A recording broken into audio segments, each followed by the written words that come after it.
ഐശ്വര്യത്തിൻ്റെയും സമ്പദ് സമൃദ്ധിയുടെയും ഒക്കെ ആഘോഷമാണല്ലോ തിരുവോണം. അപ്പോൾ ഇവിടെയൊക്കെ ഉള്ളവർക്ക് പെട്ടെന്ന് ഗുരുവായൂരൊക്കെ പോയി ദർശനം നടത്താം. ചേട്ടൻ പോകുന്നുണ്ടോ ഗുരുവായൂരൊക്കെ വല്ലതും? ഞാൻ പോണില്ല. അല്ലെ, അങ്ങനെ മലയാളികളൊക്കെ ഒരു വലിയൊരു സന്തോഷമാണ്. ഒന്നാമത് നല്ല തിരക്കാണ്. പിന്നെ ഇത്തവണ ഗുരുവായൂർ ആളുകൾക്ക് സമാധാനത്തോടെ പോകാം. ജസ്ന വരുന്നില്ല. അയ്യോ, ഈ ശ്രീശൈന്തിക്കൊക്കെ ഉണ്ടായിരുന്നല്ലോ. ജസ്ന വരുന്നില്ല. അപ്പോൾ ഞാനിപ്പോൾ ആലോചിക്കുന്നത് ജസ്നയെക്കുറിച്ച് വളരെ പ്രധാനപ്പെട്ട ഒരു ഹൈക്കോടതി ഉത്തരവ് വന്നിട്ടുണ്ട്. അത് പറയാം. അതിനു മുമ്പ് നമ്മൾ തമ്മിലിരുന്ന് ജസ്നയെ അനുകൂലിച്ച് സംസാരിച്ചിട്ടുണ്ട്. അതെ അതെ അതെ അതെ കാരണം ജസ്ന ഒരു സൂയിസൈഡൽ അറ്റംപ്റ്റ് നടത്തി എന്നൊരു വാർത്ത വന്നു. മെഡിക്കൽ കോളേജിൽ അഡ്മിറ്റ്. അപ്പോൾ നമ്മൾ പറഞ്ഞതെന്ന് വെച്ചാൽ ഒരു സ്ത്രീ അവർ ജോലി ചെയ്യുകയാണ്, അവർക്ക് ഗുരുവായൂരപ്പനോട് ഭക്തിയുണ്ട്, അവർ ഗുരുവായൂരപ്പൻ്റെ ചിത്രം വരയ്ക്കുന്നു എന്ന് പറഞ്ഞാൽ അതിനകത്തൊരു തെറ്റൊന്നും പറയാൻ പറ്റില്ല. അതുകൊണ്ട് അവർ ജീവിക്കാൻ വേണ്ടി ഗുരുവായൂരപ്പൻ്റെ ചിത്രം വരച്ച് അത് വിറ്റ് ജീവിക്കുന്നെങ്കിൽ ജീവിക്കട്ടെ, എന്തിനവരെ വിലക്കുന്നു. അതാണ് നമ്മളൊന്ന് പറഞ്ഞത്. രണ്ടാമത് നമ്മൾ പറഞ്ഞു അന്യമതസ്ഥയായ ഒരാൾ ഗുരുവായൂരപ്പൻ്റെ വിശ്വാസധാരയിലേക്ക് വരുന്നുവെങ്കിൽ നമ്മളതിനെ സ്വാഗതം ചെയ്യട്ടെ. ഈ 2 പോയിന്റുകളാണ് നമ്മളെന്ന് പറഞ്ഞിട്ട് നമ്മൾ ഈ ജസ്നയ്ക്ക് നേരെ നടക്കുന്ന ആക്രമണം ശരിയല്ല എന്ന നിലപാടെടുത്തു. നമുക്കത് തെറ്റാണെന്ന് ബോധ്യപ്പെട്ടു, ഒരു സംശയവുമില്ല. നമ്മൾ ഒരു അഭിപ്രായം പറയുന്നു, പക്ഷേ നമ്മളുടെ അനുഭവങ്ങളുടെ പിന്നീടുള്ള അനുഭവങ്ങളുടെ പശ്ചാത്തലത്തിൽ അത് തെറ്റാണെന്ന് ബോധ്യപ്പെടുമ്പോൾ നമ്മൾ തെറ്റാണെന്ന് പറയും.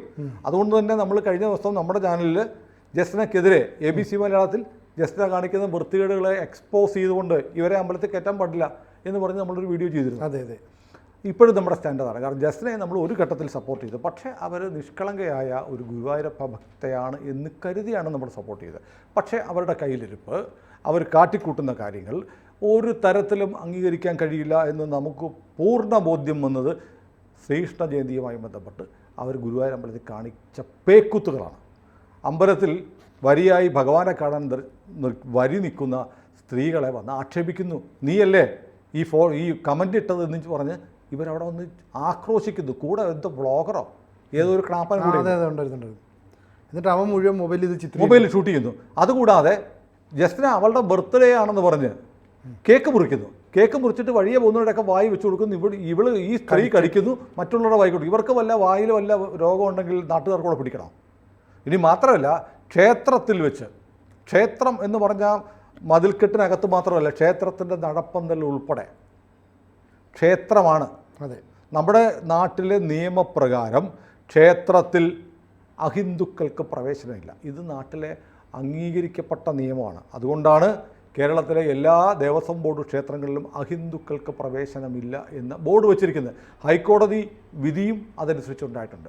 അപ്പോൾ ക്ഷേത്രം എന്ന് പറഞ്ഞാൽ ഭഗവാൻ ഇരിക്കുന്ന ശ്രീകോവിൽ മാത്രമല്ല, ക്ഷേത്രത്തിൻ്റെ നടപ്പന്തൽ മുതൽ ക്ഷേത്രം ആരംഭിക്കുകയാണ്. മതിൽക്കെട്ടിനുള്ളിൽ തൊട്ട് ക്ഷേത്രം ആരംഭിക്കുകയാണ്. ഈ ജസ്ന എന്ന് പറയുന്ന മുസ്ലിം സമുദായത്തിൽ പിറന്ന ഈ സ്ത്രീ ക്ഷേത്രത്തിൻ്റെ മതിൽക്കെട്ടിനുള്ളിൽ കയറുന്നു. അവർ നടപ്പന്തലിലെത്തുന്നു. അവിടെ നിന്ന് അവർ കേക്ക് മുറിക്കുന്നു. അവർ വ്ളോഗർമാരെന്ന് പറഞ്ഞ കുറേ ആഭാസന്മാരെ വിളിച്ചു വന്നിട്ട് അത് വീഡിയോ എടുക്കുന്നു. നീ കമൻ്റ് ഇട്ടില്ലേ എന്ന് ചോദിച്ചിട്ട് ഭഗവാനെ തൊഴാൻ നിൽക്കുന്ന സ്ത്രീകളെ ഭീഷണിപ്പെടുത്തുന്നു. ഇതെന്ത് വെള്ളരിക്കപ്പെട്ട ഗുരുവായൂർ ദേവസ്വം ബോർഡിൻ്റെ മാനേജിംഗ് കമ്മിറ്റി എടുത്ത ഏറ്റവും നിരുത്തരവാദപരമായ നിലപാടിൻ്റെ ഭാഗമായിട്ടാണ് ജസ്ന അവിടെ കയറി. ഇനി ഭഗവാന്റെ സവിധത്തിൽ കേക്ക് മുറിക്കുക, കേക്ക് ഉണ്ടാക്കുന്ന മുട്ടയൊക്കെ ചേർത്തിട്ടായിരിക്കും. ഇനി മുട്ട ചേർക്കാത്ത കേക്കാവട്ടെ. ഒരു സ്ത്രീക്ക് അവരുടെ പിറന്നാൾ ആഘോഷിക്കാനുള്ള സ്ഥലമാണ് ഗുരുവായൂരമ്പലം. അതും അഹിന്ദുവായ ഒരു സ്ത്രീക്ക്, അഹിന്ദുക്കൾക്ക് പ്രവേശനമില്ലാത്ത നടപ്പന്തൽ എങ്ങനെ അവർ കയറി എന്നതാണ് ഏറ്റവും പ്രധാനപ്പെട്ട കാര്യം. ക്ഷേത്രത്തിൻ്റെ മതിൽക്കെട്ട് ഉള്ള മുഴുവൻ ഭാഗവും ക്ഷേത്രത്തിൻ്റെ ഭാഗമാണ്. ജസ്ന അവിടെ കയറിയത് നിയമവിരുദ്ധമായ നടപടിയാണ്. ജസ്നയ്ക്കെതിരെ ആചാര ലംഘനം നടത്തിയതിന് കേസെടുക്കുകയാണ് വേണ്ടത്. ശരിക്കും അഹിന്ദു കയറി ആ ക്ഷേത്രത്തിൻ്റെ പവിത്രതയെ നശിപ്പിക്കാനുള്ള ശ്രമത്തിൻ്റെ ഭാഗമായിട്ടാണ് ജസ്ന ഇത് ചെയ്തത്. മാത്രമല്ല, ജസ്നയെ ന്യായീകരിച്ചുകൊണ്ട് ചില തീവ്ര മുസ്ലിമുകൾ നടത്തിയ വീഡിയോകൾ ഞാൻ കാണാനിടയായി. അതായത് അവിടെ പോയിട്ട് നമ്മുടെ കാര്യങ്ങൾ പറയാൻ ഒരാൾ വന്നാൽ നല്ലതല്ലേ എന്ന് പറയുന്ന തരത്തിലുള്ള വീഡിയോ ഉണ്ട്. അപ്പം ജസ്നയുടെ പിന്നിലുള്ള അജണ്ട വളരെ ക്ലിയറായി. അവർക്ക് കച്ചവടം നടത്തുക, ഹിന്ദു വിശ്വാസങ്ങളെ അപമാനിക്കുക, ഇവരാണ് ഏറ്റവും വലിയ ഗുരുവായൂരപ്പൻ്റെ ഭക്ത എന്ന് കാണിക്കുക. എന്നിട്ട് അവിടെ ഒരു വീഡിയോ ഉണ്ട്. ഞാൻ ഒരു തെറ്റേ ചെയ്തുള്ളൂ. അതായത് ഹിന്ദുക്കൾക്ക് വിളക്ക് വെച്ച് പ്രാർത്ഥിക്കാൻ ഞാനൊരു അവസരം ഉണ്ടാക്കി കൊടുത്തു. ഈ താത്ത ജനിക്കുന്നതിന് മുമ്പ് എത്രയോ നൂറ്റാണ്ടുകളായി, ആയിരക്കണക്കിന് വർഷങ്ങളായി ഹിന്ദുക്കൾ വിളക്ക് വെച്ച് ആരാധിക്കുക. ഹിന്ദുക്കൾക്ക് വിളക്ക് വെച്ച് ആരാധിക്കാൻ അവസരം ഉണ്ടാക്കി കൊടുത്ത് ജസ്നയാണത്രേ. എന്തൊരു അഹന്ത നിറഞ്ഞ വാക്കുകളാണ് സ്ത്രീയുടെ ഭാഗത്തുണ്ടായത്. അപ്പോൾ ഇതുമൊക്കെയായി ബന്ധപ്പെട്ട് ക്ഷേത്രത്തിൽ ജസ്ന നടത്തിയ ഈ ഓപ്പറേഷനൊക്കെ ആയിട്ട് ബന്ധപ്പെട്ട് ഹൈക്കോടതിയിൽ ഒരു കേസ് വന്നു. അപ്പോൾ എനിക്ക് നമ്മുടെ ഹിന്ദു സേവാകേന്ദ്രത്തിൻ്റെ ശ്രീരാജിൻ്റെ നിന്ന് ലഭിച്ച വിവരമാണ്. ആ കേസുമായി ബന്ധപ്പെട്ടുണ്ടായ ഹൈക്കോടതിയുടെ ഒരു നിർണായകമായ ഉത്തരവും വന്നു. അതിനകത്ത് ഇപ്പോൾ നമ്മൾ പറഞ്ഞ കാര്യങ്ങൾ 100% ശരിയാണ് എന്ന് അരക്കിട്ട് ഉറപ്പിക്കുകയാണ് ഹൈക്കോടതി. ഹൈക്കോടതി പറഞ്ഞു ക്ഷേത്രം എന്ന് പറഞ്ഞാൽ കേക്ക് മുറിച്ച് പിറന്നാൾ ആഘോഷിക്കാനുള്ള സ്ഥലമല്ല എന്ന് ഹൈക്കോടതി അസന്നിഗ്ധമായി പറഞ്ഞിരിക്കുന്നു. അതാണ് ഒന്നാമത്തെ കാര്യം. കോടതി പറയുന്നത് ഇങ്ങനെയാണ്: the nadappanthal of a temple is not a place for cutting birthday cakes. ഒരു ക്ഷേത്രത്തിൻ്റെ നടപ്പന്തൽ എന്ന് പറഞ്ഞാൽ ബർത്ത്ഡേ കേക്ക് മുറിക്കാനുള്ള സ്ഥലമല്ല. ഇത് ആരോടാണ് പറയുന്നത്? ജസ്നയോടല്ല. ഇത് ഗുരുവായൂർ അമ്പലത്തിൻ്റെ മാനേജിംഗ് കമ്മിറ്റി എന്നും പറഞ്ഞ് അവിടെ ഇരിക്കുന്ന ചില ആളുകളുണ്ടല്ലോ, അവരോടാണ്. അവരുടെ മുന്നിലാണ് ഈ തോന്നിയാസങ്ങൾ നടന്നത്. അപ്പോൾ ജസ്ന അവിടെ കാണിച്ചത് ഈ നിയമവിരുദ്ധ നടപടിയാണ് എന്ന് ബഹുമാനപ്പെട്ട കേരള ഹൈക്കോടതി പറഞ്ഞിരിക്കുന്നത്. എന്നിട്ട് എന്താ ചെയ്തിരിക്കുന്നത്? അവിടെ കോടതി പറയുകയാണ് അതിനകത്ത് നടപ്പന്തലിലൊക്കെ ഷൂട്ട് ചെയ്യുകയാണ് ജസ്ന ഓടി കിടന്നിട്ട്. അപ്പോൾ കോടതി വളരെ കൃത്യമായി ഗുരുവായൂർ ദേവസ്വം മാനേജിംഗ് കമ്മിറ്റിയോട് പറഞ്ഞിരിക്കുന്നു അവിടെ നടപ്പന്തലിൽ നടക്കുന്ന വിവാഹം ഷൂട്ട് ചെയ്യാം, അതല്ലാതെ മറ്റ് കാര്യങ്ങൾ വീഡിയോ ക്യാമറ ഉപയോഗിച്ച് ഷൂട്ട് ചെയ്യുന്നത് അനുവദിക്കാൻ പാടില്ല. അതോടൊപ്പം വ്ളോഗർമാർ, സെലിബ്രിറ്റികൾ ഇവരൊക്കെ നടപ്പന്തലിൽ വന്നിട്ട് ഓരോ കാര്യങ്ങൾ പറഞ്ഞ് ഷൂട്ട് ചെയ്യുന്നൊന്നും അനുവദിക്കാൻ പാടില്ല. അതെല്ലാം കോടതി പറയാണ്, വളരെ കൃത്യമായി പറയാം. അപ്പോൾ എന്തൊക്കെയാണ് അപ്പോൾ ഇവിടെ നടന്നുകൊണ്ടിരിക്കുന്ന രീതി? ഈ ജസ്നയ്ക്ക് വേണ്ടിയിട്ട് പ്രൊമോഷൻ ഉണ്ടാക്കാൻ വേണ്ടി അല്ലെങ്കിൽ പണം ഉണ്ടാക്കാൻ വേണ്ടി ആളുകൾ റീൽസ് എടുക്കുന്നു ഗുരുവായൂർ അമ്പലത്തിന് മുന്നിൽ നിന്ന്. എന്നിട്ട് കിഴക്കേ നടയിൽ ദീപസ്തംഭം ഉണ്ടല്ലോ, ദീപസ്തംഭത്തിൻ്റെ അവിടെ നിന്ന് അകത്തോട്ട് സൂം ചെയ്യുകയാണ്, ഭഗവാനെ സൂം ചെയ്തെടുക്കും. കോടതി വളരെ കൃത്യമായി പറഞ്ഞിരിക്കുന്നു കിഴക്കേ നടയിലെ ദീപസ്തംഭം വഴി ഉള്ളിലേക്കുള്ള ഫോട്ടോഗ്രാഫി നിരോധിക്കപ്പെട്ടതാണ്. അതെങ്ങനെ അനുവദിക്കപ്പെട്ടു എന്നാണ് കോടതി ആശ്ചര്യക്കൊള്ളുന്നത്. അപ്പോൾ ഈ ദേവസ്വം മാനേജിംഗ് കമ്മിറ്റിയും അവിടുത്തെ സെക്യൂരിറ്റികളും എന്ത് ചെയ്യുകയാണ്? നമ്മൾ കണ്ടിട്ടുണ്ട് തൊഴാൻ നിൽക്കുന്നവരുടെ പുറത്തടിക്കുന്ന സെക്യൂരിറ്റിയെ നമ്മൾ കണ്ടിട്ടുണ്ട്. അത്ര വൃത്തികെട്ട രീതിയിൽ പെരുമാറുന്ന, ഭീകരമായി ഭക്തരെ കൈകാര്യം ചെയ്യുന്ന കുപ്രസിദ്ധരായ സെക്യൂരിറ്റിക്കാരുള്ള സ്ഥലമാണ് ഗുരുവായൂർ. അതിൻ്റെ പേരിൽ നടപടി ഉണ്ടായിട്ടുണ്ട്, വീഡിയോ ഒക്കെ പരിശോധിച്ച് നടപടിയൊക്കെ ഉണ്ടായിട്ടുണ്ട്, ഹൈക്കോടതിയുടെ ഇടപെടലുണ്ടായിട്ടുണ്ട്. പക്ഷേ ഈ ജസ്റ്റിനെ പോലുള്ള ആളുകൾ വന്ന് അവിടെ അമ്പലത്തിൽ കയറി അഴിഞ്ഞാടുമ്പോൾ ഇത് കാണാൻ കോടതി പറയേണ്ടി വരുന്നു. മാനേജിംഗ് കമ്മിറ്റിക്ക് കണ്ടില്ല, സെക്യൂരിറ്റിക്കാർക്ക് കണ്ടില്ല.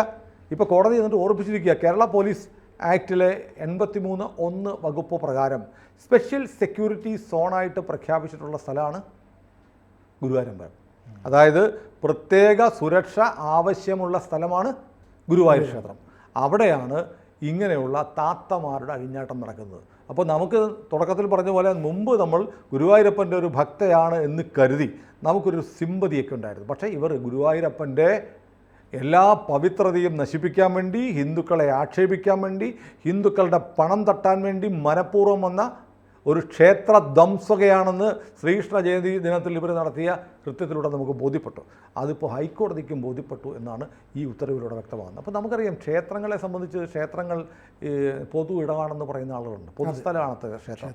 ഇപ്പോൾ നമ്മുടെ കൂടൽമാണിക്യ ക്ഷേത്രം, ആ കൂടൽമാണിക്യ ക്ഷേത്രത്തിൽ ഇതുപോലെ സംഭവം ഉണ്ടായി. കൂടൽമാണിക്യ ക്ഷേത്രത്തിൽ മൻസിയ എന്ന് പറയുന്ന ഒരു നർത്തകിയെ ക്ഷേത്രത്തിനകത്ത് നൃത്തം ചെയ്യാൻ അനുവദിച്ചു. പക്ഷേ അവിടുത്തെ നിയമപ്രകാരം ക്ഷേത്ര മതിൽക്കെട്ടിനുള്ളിൽ ഹിന്ദുക്കൾക്ക് പ്രവേശിക്കാൻ പറ്റുള്ളൂ. മൻസിയ മുസ്ലിമാണ്, മൻസിയ സഖാവുമാണ്. മൻസിയുടെ നൃത്തം ഇതിനു മുമ്പ് നമ്മൾ ഫേസ്ബുക്കിൽ കണ്ടിട്ടുണ്ട്. ചുവന്ന കൊടിയൊക്കെ പിടിച്ച് പാർട്ടിക്ക് അഭിവാദ്യം അർപ്പിച്ചിട്ടുള്ള നൃത്തമൊക്കെ ചെയ്തിട്ടുള്ള നർത്തകിയാണ്. അതെന്തുമായിട്ട് അവരുടെ വ്യക്തിപരമായ തീരുമാനമാണ്. പക്ഷേ മൻസിയെ കൂടൽമാണിക്യ ക്ഷേത്രത്തിൽ കയറ്റണം എന്ന് പറഞ്ഞൊരു ബഹളം ഉണ്ടായിരുന്നു. കാരണം മൻസിയെ സഖാവായതുകൊണ്ട് മാത്രമല്ല മുസ്ലിം ആയതുകൊണ്ട് കയറ്റണമെന്നാണ്. അപ്പോൾ അന്യമതസ്ഥർക്ക് കേരളത്തിലെ ഒരു ക്ഷേത്രത്തിലും കയറാൻ വിലക്കില്ലാതാക്കണം. വിലക്ക് ഉണ്ട്, അല്ല വിലക്കില്ലാതാക്കണം. അല്ല, എന്നെ സംബന്ധിച്ച് വ്യക്തിപരമായി ഞാൻ മറ്റൊരു വ്യത്യസ്തമായ അഭിപ്രായമുള്ള ആളാണ്. കാരണം അഹിന്ദുക്കൾക്ക് ക്ഷേത്രത്തിൽ കയറാൻ പാടില്ല എന്നതിനോട് എനിക്ക് യോജിപ്പുണ്ട്. പക്ഷേ വിശ്വാസിയായ ആർക്കും കയറാം എന്നാണ് എൻ്റെ വ്യക്തിപരമായ അഭിപ്രായം. അവിശ്വാസികൾക്ക് ക്ഷേത്രത്തിൽ പ്രവേശനമില്ല എന്ന് ആ ബോർഡുകൾ പരിഷ്കരിക്കണമെന്ന അഭിപ്രായമുള്ള ആളാണ് ഞാൻ. കാരണം ഒരാൾ പറയുകയാണ്, ഇപ്പോൾ യേശുദാസ് വിശ്വാസിയാണ്. അതെ, യേശുദാസിന് ഗുരുവായൂർ കാലമായിട്ട് ആഗ്രഹിക്കുന്നത്. അദ്ദേഹം അവിടെ പോയിട്ടില്ല, അദ്ദേഹത്തിന് ആരും വിലക്കിയിട്ടുമില്ല. അത് യേശുദാസിനെ കുറിച്ച് പറയുന്ന ഒരു കള്ളക്കഥയാണ്. യേശുദാസിനെ ഗുരുവായൂർ അമ്പലത്തിൽ ഒരിക്കലും വിലക്കിയിട്ടില്ല. ഗുരുവായൂർ അമ്പല നടയിൽ ഒരു ദിവസം ഞാൻ പോകും എന്നുള്ള ഗാനം യേശുദാസ് ആലപിച്ചിട്ടുണ്ട്. അത് വയലാർ എഴുതിയാണ്. യേശുദാസിനെ കയറ്റാത്തതിൽ മനംതൊന്ത് വയലാർ എഴുതിയിട്ട് ഹൃദയം തകർത്ത് യേശുദാസ് പാടി എന്നൊക്കെ പറയുന്ന നാറേറ്റീവൊക്കെ കള്ളത്തരാണ്. ഗുരുവായൂർ അമ്പലത്തിൽ പോയിട്ടില്ല യേശുദാസ്. പോയാൽ അവിടെ പൂർണ്ണ കുംഭം നൽകി സ്വീകരിക്കും. കാരണം യേശുദാസ് മുല്ലക്കൽ ക്ഷേത്രം, ആലപ്പുഴ മുല്ലക്കൽ ക്ഷേത്രത്തിലെ ഒരു സംഗീത പരിപാടിയുമായി ബന്ധപ്പെട്ട് ഈ തർക്കം വന്നപ്പോൾ യേശുദാസ് പത്രപരസ്യം ചെയ്തു, ഞാൻ ഹിന്ദുവും കൂടിയാണെന്ന്. മതി, ഒരാൾ ഹിന്ദുവാണ്, ഞാൻ ക്ഷേത്രാചാരങ്ങളിൽ വിശ്വസിക്കുന്നു പറഞ്ഞാൽ യേശുദാസിനും കയറാം. അപ്പോൾ ഏത് ജസ്നയ്ക്ക് കയറാം. ജസ്ന പരസ്യമായിട്ട് പറയട്ടെ ഞാൻ ഹിന്ദുവാണ്, പക്ഷേ അമ്പലനടയിൽ നിന്ന് അള്ള എന്ന് വിളിച്ചിട്ട് തലയിൽ മറ്റേ തുണിയെടുത്ത് തലയിൽ എപ്പോഴും ഇടുന്ന പരിപാടി ഉണ്ടെങ്കിൽ അത് ഹിന്ദു വിശ്വാസിയാണെന്ന് പറയാൻ പറ്റും. ഈ ജസ്നയുടെ അകത്ത് വേറൊരു കള്ളത്തരമുണ്ട്. കാരണം ഈ ജസ്ന അവിടെ ചെല്ലുമ്പോൾ ഈ പറയുന്ന ഇവരെ സപ്പോർട്ട് ചെയ്യുന്ന കുറച്ച് ആൾക്കാരുണ്ടല്ലോ, അവർ ജസ്ന ഇത്രയൊക്കെ വിശ്വാസിയല്ലേ, ഇനി അവളെ കൂടെ ഒന്ന് അമ്പലത്തിലോട്ട് കയറ്റി, അപ്പോൾ അവളെ അമ്പലത്തിനകത്തോട്ട് കയറ്റി അവരുടേതായ അജണ്ടകൾ എന്തെങ്കിലുമൊക്കെ നടത്താൻ വേണ്ടിയിട്ട് അതെങ്ങനെ കയറ്റാൻ പറ്റും? അല്ല, അവർ ഈ സപ്പോർട്ട് ചെയ്തുകൊണ്ടിരിക്കുന്നത് അതുകൊണ്ടൊക്കെ ആയിരിക്കാം. കാരണം അവർക്ക് അവിശ്വാസി കയറാൻ പാടില്ല, അഹിന്ദു കയറാൻ പാടില്ല എന്നുള്ള നിയമം നിൽക്കുമ്പോൾ അതിനെ ബ്രേക്ക് ചെയ്യണം. ശബരിമലയിൽ യുവതികളെ കയറ്റാൻ പോയതുപോലെ ഗുരുവായൂർ അഹിന്ദുവായ ജസ്നായ മുസ്ലിമാണ്, മുസ്ലിം ജീവിതചര്യ തുടരുന്നു എന്ന് പരസ്യമായി സമ്മതിക്കുന്ന, തലയിൽ തട്ടമിട്ട് നടക്കുന്ന ഒരു മുസ്ലിം പെൺകുട്ടിയെ ഗുരുവായൂർ അമ്പലത്തിൽ കയറി ആചാര ലംഘനം ഉണ്ടാക്കണം. ഇതാണ് അജണ്ട. അതായിരുന്നു ജസ്നയുടെ ലക്ഷ്യമെന്ന് ശ്രീകൃഷ്ണ ജയന്തിയിലെ പട്ടി ഷോയിലൂടെ വ്യക്തമായി. ഏതായാലും ജസ്നയ്ക്ക് സപ്പോർട്ട് കൊടുത്ത നമ്മൾ ഉൾപ്പെടെ മാറ്റിപ്പറഞ്ഞത് ജസ്ന കാണിക്കുന്നത് ഭക്തിയല്ല, കച്ചവടം മാത്രമല്ല, ക്ഷേത്രാചാരങ്ങളെ ലംഘിക്കാനുള്ള പ്രവൃത്തി കൂടിയാണെന്ന് ഉത്തമ ബോധ്യം നമുക്ക് വന്നുകൊണ്ടാണ് നമ്മൾ നിലപാട് മാറ്റിയത്. നമ്മൾ സനാതന ധർമ്മത്തെ ഹനിക്കുന്ന ഒരു കാര്യത്തിനും കൂട്ടുനിൽക്കാൻ നമ്മൾ തയ്യാറല്ല. അതാണ് നമ്മുടെ വ്യക്തമായ സ്റ്റാൻഡ്. ഇപ്പോൾ നമ്മൾ പറഞ്ഞ കേരളത്തിലെ വിശ്വാസികളായ ആളുകൾ ജസ്നയ്ക്കെതിരെ പറഞ്ഞ കാര്യങ്ങളെല്ലാം ശരിയാണെന്ന് കേരള ഹൈക്കോടതി വളരെ അസന്നിഗ്ധമായി പറഞ്ഞിരിക്കുന്നു. അതുകൊണ്ട് ഗുരുവായൂർ ദേവസ്വം മാനേജിംഗ് കമ്മിറ്റിക്കും അവരുടെ കീഴിലുള്ള സെക്യൂരിറ്റിക്കും, അവർക്ക് മാത്രമല്ല കേരള പോലീസിനും കോടതി ഓർമ്മിപ്പിച്ചിരിക്കുന്നത് കേരള പോലീസ് ആക്ടിലെ KPA സെക്ഷൻ 83(1) പ്രകാരം ഇതൊരു സ്പെഷ്യൽ സെക്യൂരിറ്റി സോണാണ്. അവിടെ ക്ഷേത്രാചാരത്തിന് നിരക്കാത്ത, ക്ഷേത്രത്തിൻ്റെ സുരക്ഷയ്ക്ക് ഭീഷണി ഉണ്ടാവുന്ന എന്ത് കാര്യം വന്നാലും ഇടപെടേണ്ട ഉത്തരവാദിത്തം ആർക്കുണ്ട്? കേരള പോലീസിനുണ്ട്. കേരള പോലീസ് അവിടെ കാവലുണ്ടല്ലോ. ജസ്നമാർ കയറുമ്പോൾ ചെവിക്ക് പിടിച്ചെടുത്ത് പുറത്ത് കളയേണ്ട ഉത്തരവാദിത്തം ദേവസ്വം ബോർഡിന് മാത്രമല്ല, ദേവസ്വം മാനേജിംഗ് കമ്മിറ്റിക്ക് മാത്രമല്ല, ദേവസ്വം സെക്യൂരിറ്റിക്ക് മാത്രമല്ല, കേരള പോലീസിനും ഉണ്ടെന്ന് കേരള ഹൈക്കോടതി ഓർമ്മിപ്പിച്ചിരിക്കുകയാണ്. അമ്പലത്തിൽ നാളെ അരയിൽ ഒരു ബെൽറ്റ് ബോംബുമായി ഒരു താത്ത വന്ന് കയറുന്ന സ്ഥിതി ഉണ്ടാവാൻ പാടില്ല. ഗുരുവായൂരപ്പനെ പണ്ട് തകർക്കാൻ ടിപ്പു ശ്രമിച്ചതാണ്. ടിപ്പുവിൻ്റെ പടയോട്ട കാലത്ത് ഗുരുവായൂരപ്പൻ്റെ വിഗ്രഹം അമ്പലപ്പുഴയിലാണ് കൊണ്ട് സൂക്ഷിച്ചിരുന്നത്. അത് പോകുന്ന വഴിക്ക് നമ്മുടെ എറണാകുളത്ത് രവിപുരത്തുള്ള ശ്രീകൃഷ്ണസ്വാമി ക്ഷേത്രത്തിൽ ഒരു രാത്രി ഇറക്കി വെച്ചിരുന്നു. അന്ന് ഗുരുവായൂരപ്പൻ്റെ വിഗ്രഹം ഇറക്കി വെച്ച സ്ഥലം രവിപുരം ശ്രീകൃഷ്ണസ്വാമി ക്ഷേത്രത്തിൽ നിന്നാണ് ഇപ്പോഴും കാണാം. ഗുരുവായൂരപ്പൻ്റെ വിഗ്രഹം അന്ന് രാത്രി സൂക്ഷിച്ചത്. പിറ്റേന്നാണ് നേരെ അമ്പലപ്പുഴയെ കൊണ്ട് സൂക്ഷിച്ചത്. അപ്പോൾ ടിപ്പുവിൻ്റെ കാലം മുതലേ ഗുരുവായൂരപ്പൻ്റെ വിഗ്രഹം, ഗുരുവായൂരപ്പൻ ചില കേന്ദ്രങ്ങളുടെ ടാർഗറ്റാണ്. അന്ന് നടക്കാത്തത് ഇന്ന് വളഞ്ഞ വഴിയിൽ സാധിക്കാൻ ചില ശ്രമങ്ങൾ നടക്കുന്നുണ്ടെന്ന് സംശയിക്കേണ്ടിയിരിക്കുന്നു. അതിൻ്റെ ഈ ഒരു ടൂളായിട്ടാണോ ജസ്ന പ്രവർത്തിച്ചതെന്ന് ഈ കേസും കൂട്ടമൊക്കെ കഴിയുമ്പോൾ നമുക്കറിയാം. ഏതായാലും ഗുരുവായൂരപ്പനെ സംരക്ഷിക്കേണ്ടത്, ഗുരുവായൂർ ക്ഷേത്രം സംരക്ഷിക്കേണ്ടത് ഭക്തരുടെ ഉത്തരവാദിത്തമാണ്. അത് കോടതി ഓർമ്മിപ്പിക്കുന്നു. കോടതി അത് പോലീസിനോടും പറയുന്നു. കേരള പോലീസ് ആക്ട് പ്രകാരം പ്രത്യേക സുരക്ഷാ മേഖലയാണ് ഗുരുവായൂർ ക്ഷേത്രം. കൂടുതൽ വാർത്തകളും വിശേഷങ്ങളും നിങ്ങളിലേക്ക് എത്താൻ ABC മലയാളം സബ്സ്ക്രൈബ് ചെയ്യുക, ബെൽ ബട്ടണും അമർത്തുക.